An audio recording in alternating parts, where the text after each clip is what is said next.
దళితులు దళితులు దళితులు అని అందులో ఒక 100 సార్లు అన్నావు. సో నువ్వు కులం మతంలా నువ్వు చిచ్చు పెట్టేటోని, ఎందుకంటే నువ్వు జోసఫీ కదా. అప్పుడప్పుడు అన్న నీలో కొన్ని రంగులు చేంజ్ అవుతాయి అన్న.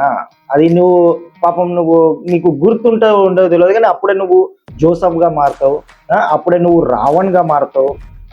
ఇది దళితుల టైంకి వచ్చే వరకు నువ్వు జోసఫ్ అయిపోతావు, అలాగే హిందువుల టైంకి వచ్చే వరకు రావణ్ అవుతావు.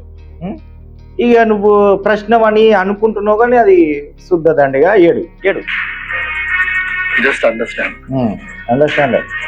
మీరు అర్థం చేసుకోవాల్సింది ఏ కులంలో కూడా కంప్లీట్ గా అందరూ దొంగలు ఉండరు. అదే నువ్వే ఇప్పుడు బోగ్గానివి చెప్తున్నావు ఏ కులంలో ఉండరని. నీలాంటోడే అన్నదమ్ములకు అక్క చెల్లెలకు లొల్లి పెట్టేది నీలాంటోడే.